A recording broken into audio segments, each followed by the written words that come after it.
This is Gene Harm coming to you with Microsoft Flight Simulator 2020. Like everybody else, I'm so excited to be flying with you this morning, and we're all the way up in Alaska. We're west of Anchorage and north of Kodiak Bay, and we're in a small landing strip called Pedro Bay. Call numbers are 4KO, but it's Pedro Bay, and that's where we are, and it's a beautiful spot in the mountains. Not much of an airport here, just a single shack and a few workers around, and I'm getting off here in the Savage Cub. Now I tell you what, there is so much here in the Microsoft Flight Simulator 2020 that I'm just moving the flaps into position for takeoff and getting ready to get this thing going. Yeah, but I'm so excited here. There's so much to learn with the new flight simulator. Probably a lot of training lessons I can't wait to get to on how to fly and using instruments and all that. But I think I'm probably like a lot of you. I'm a little bit impatient. I just want to jump in the plane and go.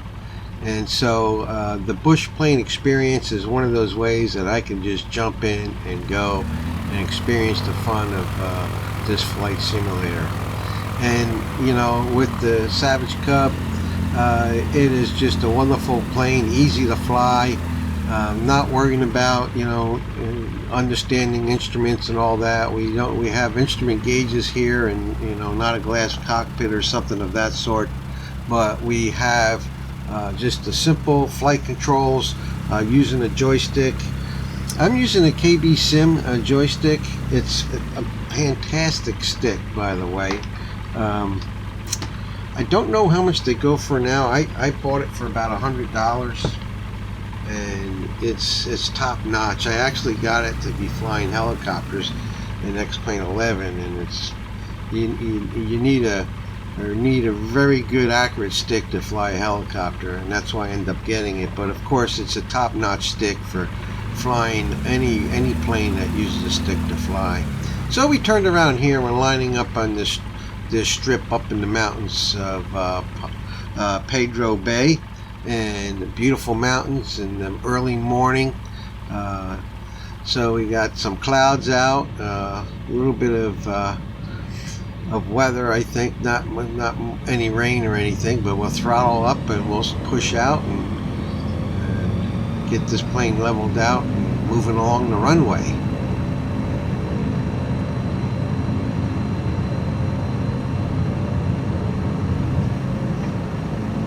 And up we go. Let's see if we can turn around here and get a better look at this strip that we just came out of. There we are. What a beautiful plane this is, too. Nice strip out in the middle of nowhere. If you want to get away from everything. Sun's coming up, peeking through the clouds.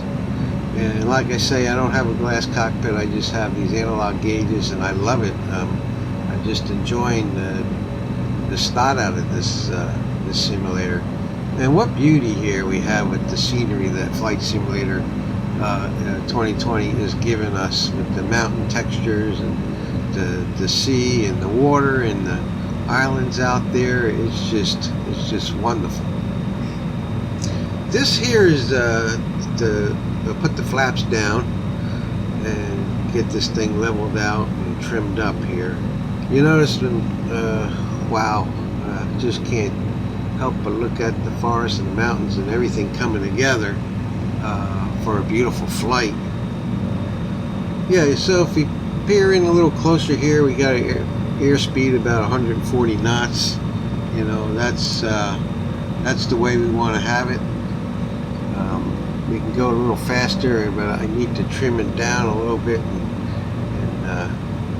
Yeah, see, we're still climbing, and so one of the best ways to conserve fuel is keep it down around 140 knots, pull back the throttle a little, and trim it out. But we'll get all that set and ready to go. But don't stop taking a look around, because that's what this is all about.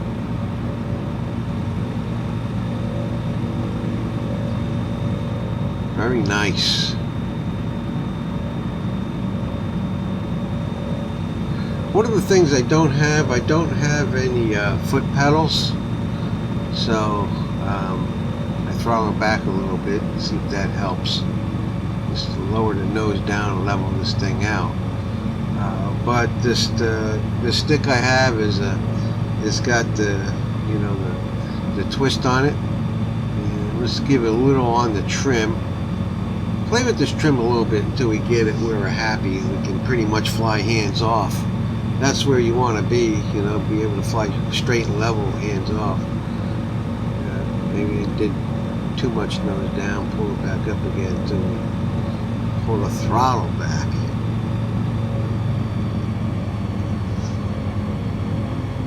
Yeah, we're looking at our gauges. We are heading west. You notice we don't have with these gauges, we don't have the artificial horizon. This is strictly for flying visually, and that's what I love about it. It's all about the fun. Not so much worried about instructions and all that. Just enjoy the basics of flying, rudder and pedal.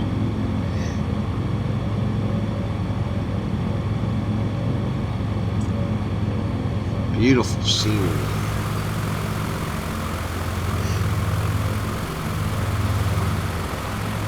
Where the water, forest, and mountains all come together.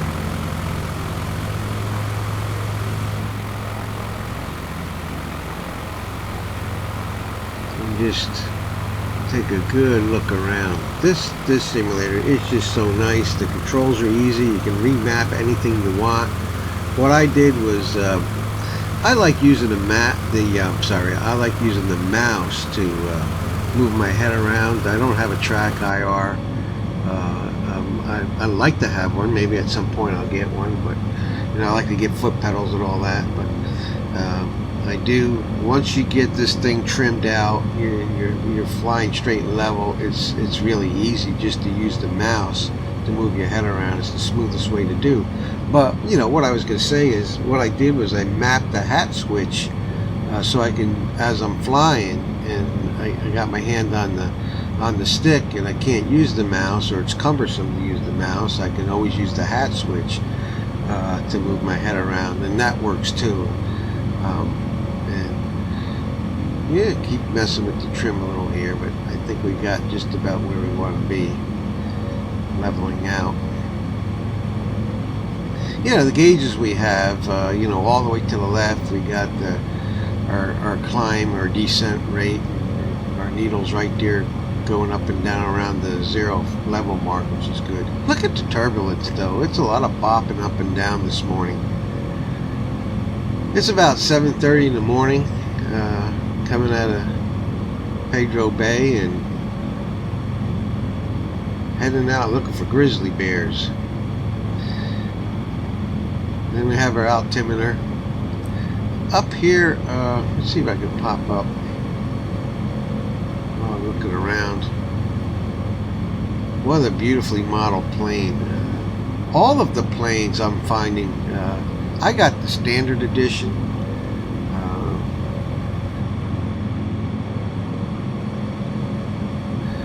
Premium edition is awesome. It gives you 10 more planes and some more handcrafted airports and stuff. But there are a lot of beautiful planes here. Now I'm popping up here to see. There's looks like a wing fuel gauge there, and see on the other side too. We could see that.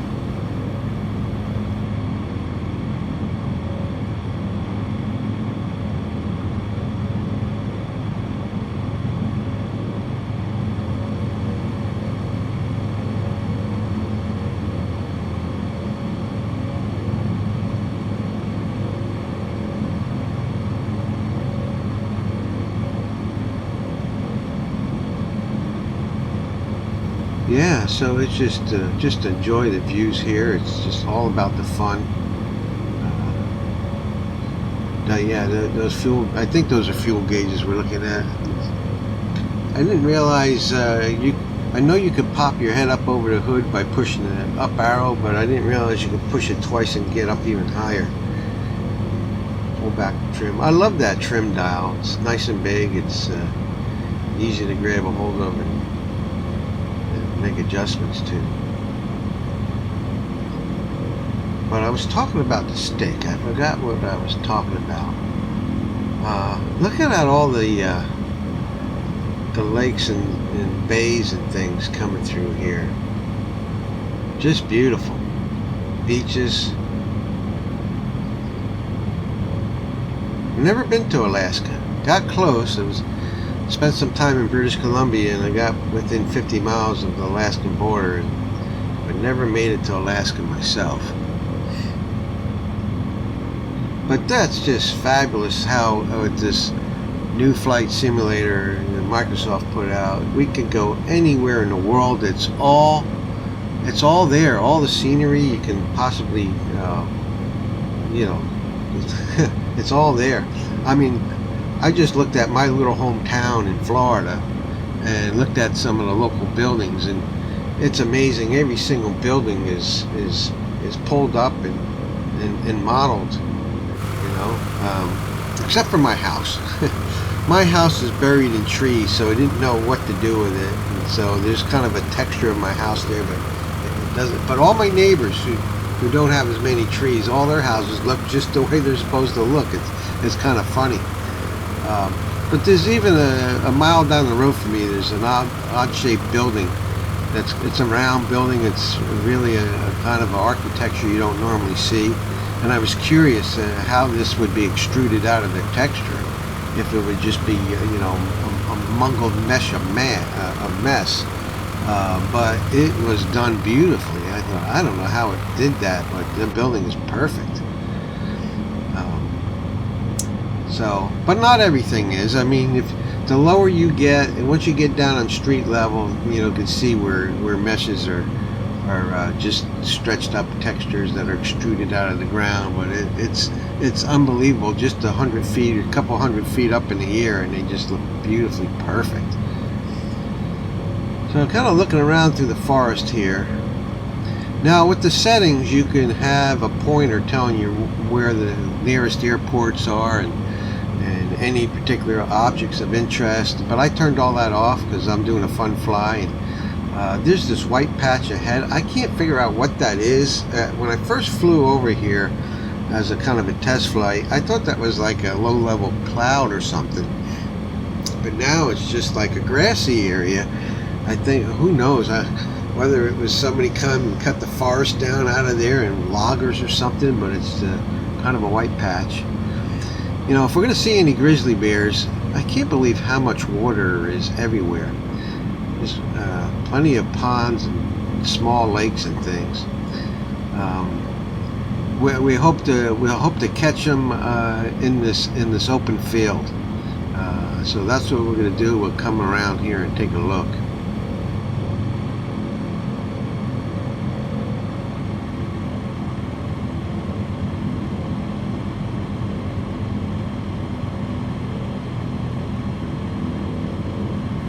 Yeah, look at that, more water right below me. You wouldn't know it.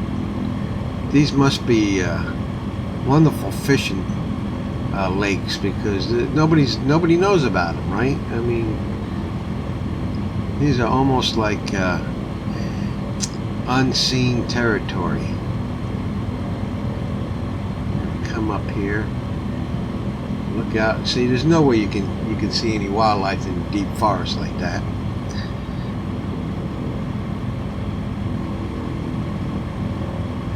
Here down there, I don't see a thing. Not a thing.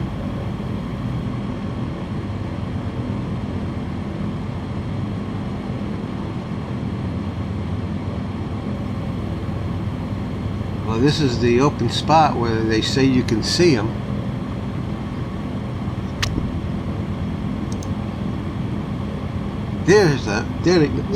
They look like buffalo. There's so many of them. We'll cheat here a little bit, pop out, and take a closer look. And here's our grizzly bears in Flight Simulator 2020. Phenomenal. You know, with the wildlife they have now, they have some birds, they have seagulls, flamingos, they have giraffe and elephants and some bears and I don't know what else, but I can just imagine as time goes on, we're going to see more and more wildlife. Well, you see that? It looks like a fence going through that field. That's an anomaly. That's a scenery anomaly where two scenery tiles are mashing together. You know, so not everything's perfect, but golly, it's near perfect. It's just incredible how nice this sim is. I mean, even the analog cockpit here, you can see the reflections in the gauge glass. It's just amazing. And you know, I'm using AMD 5700. I just got a mid-range, brand new graphics card. I got it just a few weeks ago because I wanted to get it before this simulator came out. And you know, I know you can get better cards, of course, but they're twice as expensive. To go from a mid-range card to the top graphics cards, you're looking excuse me, you're looking at least twice as much. And so the card I got is much better than what I had, and so very pleased, at least its performance here. Normally I'm getting around 45 frames per second. There's another field area. I wonder, I didn't see any more grizzly bear, but I wonder if there might be some other time. It looks like there's something there. A couple of them. There might be down there, maybe some grizzlies. But we'll keep on going, and maybe some other time I'll scope that out. I tried landing here in this field in a previous flight and ended up crashing my plane. It's probably possible to land down there. I just it's a lot hillier. There's a lot more of a hill in the dip. The hill, you can land on a hill, of course, but there was more of a dip and bumps that I didn't plan for, and I nosed in. I also did another flight because, you know, came off of an asphalt my departure this morning, and I'm not landing in any kind of bush or anything like that. But I plan on doing a lot of bush flights. But I did a previous flight, and I was going down, not far from here, I was going down one of the mountain rivers, and I tell you, I was so impressed. The thing about it, though, is flying along the mountain river, there's so much forest, there's nowhere to land. I flew for miles and miles. I must have went like 40 miles, and I finally found a little field, and I took this down, landed it, beautifully landed in that field, and got out, walked over through the bushes over to the river, and man, this simulator is incredible. You can hear the water rushing, and the scenery and the forest. Everything there was just like picture perfect. It was glorious. That's when I decided I was going to do a video, a YouTube video of some sort, and I was going to do it there. So I saved the location. But later on, I decided that I would take you out looking for grizzly bears. I don't know if I'll get back and do one in the river or not. You can do that yourself, though, and do some exploring with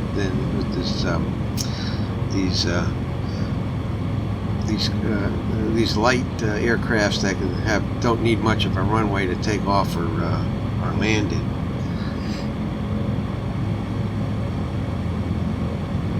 Just love the water here in the flight sim. I hadn't got a chance really to tweak my settings yet. I am getting about 45 frames per second. I noticed if I go into a very heavy area where there's a lot of buildings and handcrafted airport, you know, of a major city. I live by Orlando, and that's a handcrafted airport that comes with the default,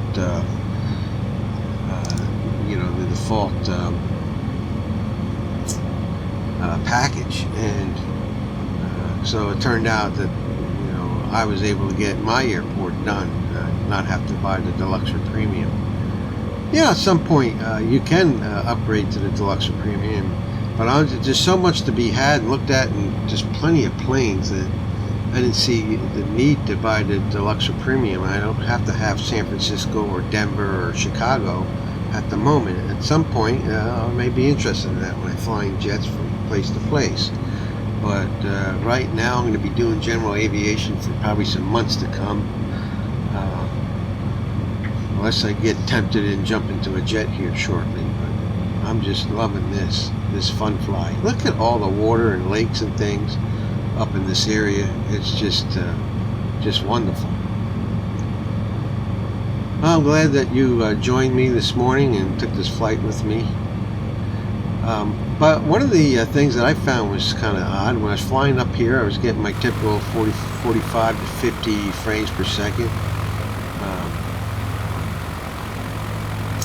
And with clear skies, but I wanted to see what it was like putting these scattered clouds in. I put these scattered clouds in, and then it jumped up to 60 frames per second. It was just it's pinged at 60 frames per second.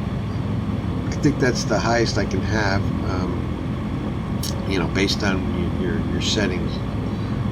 And it's smooth, and it's just nice. I mean, I don't know that this video is going to come out as smooth as actually flying it, because we have the extra software in the background, that kind of thing. We're looking at landing at Pail, P-A-I-L,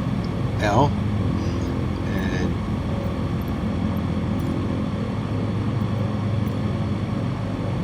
contacting and announcing to, I don't really know what I'm doing with the instrument stuff, but just to see, selecting runway 36. So coming directly from the south, head north.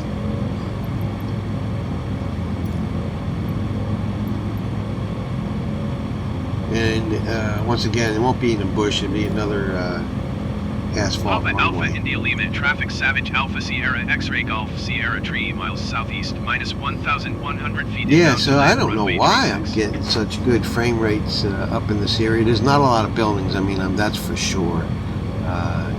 It's, not the best test if you want to push yourself to the limits, but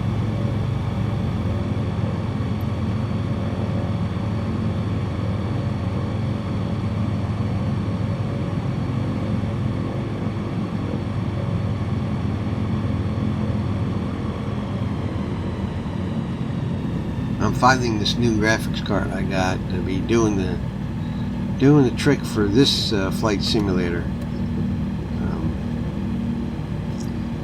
It's been nice.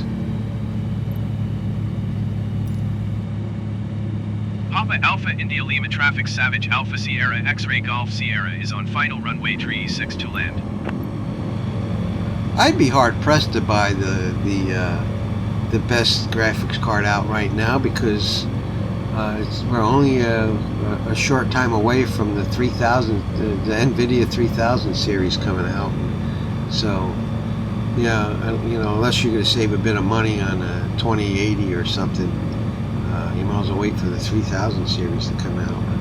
I don't have that kind of money, and well, if I did, I don't know that it's the wise thing to spend it when there's other things in life.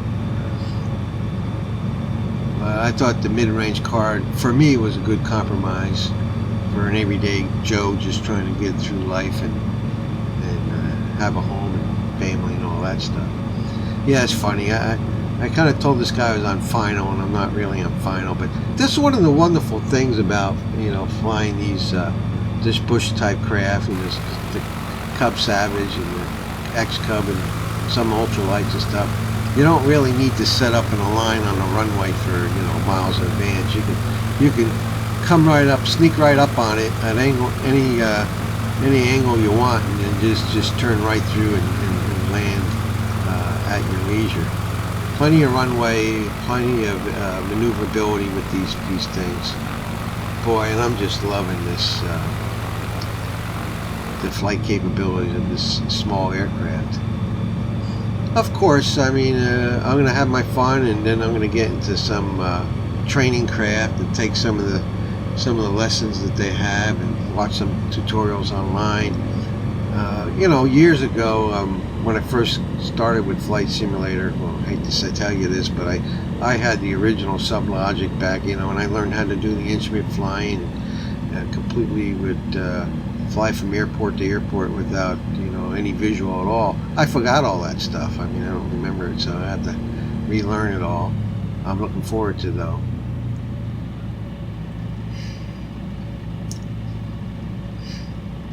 Kind of looks like I'm coming in at a little high, but got my flaps down and pushing it on in.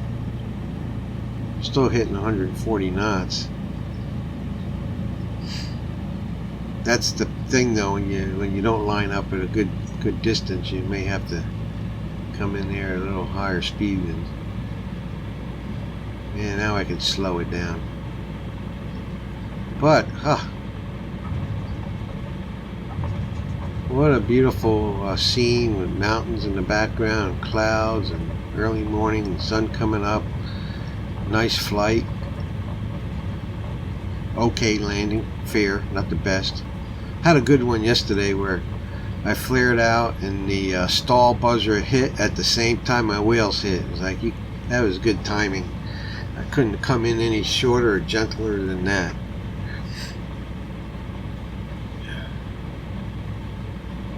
But look at that windsock.